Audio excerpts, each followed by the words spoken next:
The Four Travellers. This is a story from Ethiopia. Once upon a time, there lived near Lake Tana in Ethiopia a magician who prided himself on his ability to tame creatures that everyone else regarded as being untamable. First, he tamed an ostrich named Segon, so that it stood to attention from morning till night.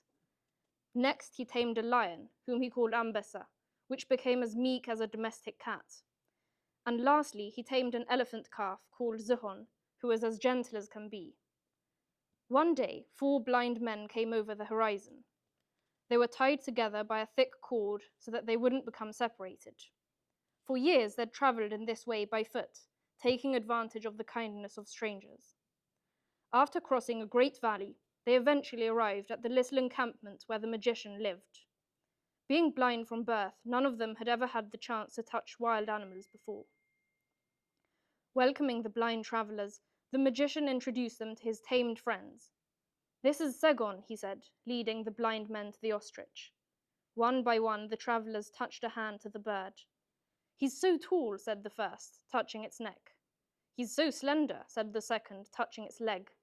"He's so hard," said a third, touching its beak. "He's so fluffy," said the fourth, touching its tail feathers. Next, the magician introduced the travellers to Ambessa, the tame lion. Again, the blind men reached out and touched the animal. "He's so soft," said the first, touching the lion's mane. "He's so sharp," said the second, touching a fang. "He's so spindly," said a third, touching its whiskers.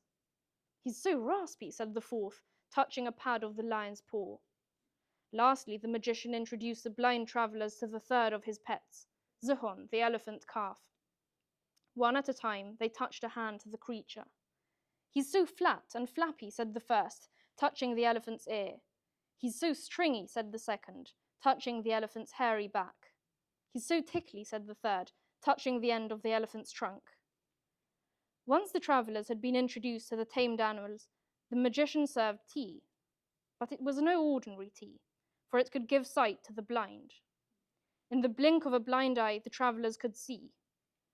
Once the magician had been lavish with thanks, he asked the travellers to regard the tame animals again. One at a time, they laughed at how their original descriptions had been so wrong. Gathering the travellers round, the magician addressed them.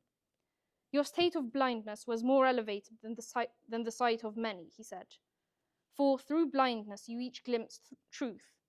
It may have been limited in its own way, but it was truth, and that truth was far more enlightened than the truth gleaned by those who ordinarily can see."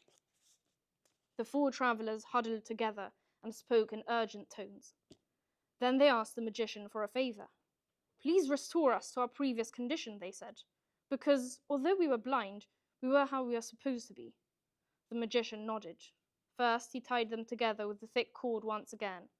Then he served a new pot of tea, and the state of blindness was restored, blindness that was itself the guardian of true sight.